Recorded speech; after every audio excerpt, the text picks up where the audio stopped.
the small business holder. It's going to help farmers to actually scale in their business, because if you ask me, Nigeria has been taxing poverty. Recall this law that they want to work on, or the act was 1978, 1979, and those things are giving us to the colonial leaders then. So we are supposed to have moved beyond those levels and make sure that we do it the way that will benefit people. I think that's what this one came to. So, and we must call this committee, and we must also score the president, because it's quite surprising. If I will score him, this is the only thing I would say he has done that will actually make Nigerian citizens to actually breathe. This new tax regime will allow small businesses to reduce their administrative burden and focus on growth. This is a major relief for small businesses that previously faced excessive compliance requirements, straining their working capital. While the exemptions and reduced rates may result in a short-term decline in tax revenue, Dr. Elias believes this will be offset by improved compliance and increased economic activity in the long run. Also look at most taxes that are collected are not coming to government coffers. So with what government want to do now, they want to digitalize the process of paying tax. For instance, let's look at vulcanizer.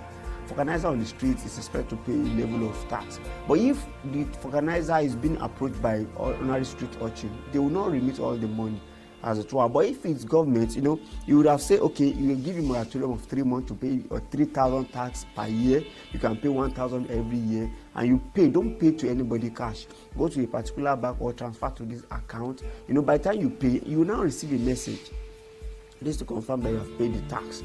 And by the time any revenue collecting agency comes to you, equally show that I've actually paid. This would have breached the issue of maybe tax not remitted to the appropriate confine. So if it is well structured, government will get much more. In fact, there's a proposal to state government. What they are proposing now is that the VAT will now come to federal government directly, and government will now give states 90% of their tax back.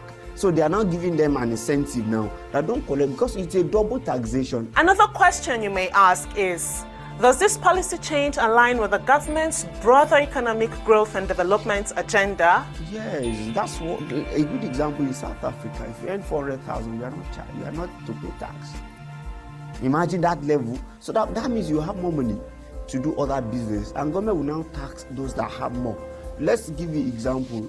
Do you listen to Dangote saying that with the way things are going now, that's a message from the elite that the way government is actually increasing interest rates and taxing people is going to bring about low business. People will not want to do business, because if you know that you are going to be taxed, you are going to pay a lot for money that you borrow, you think it's better I keep my money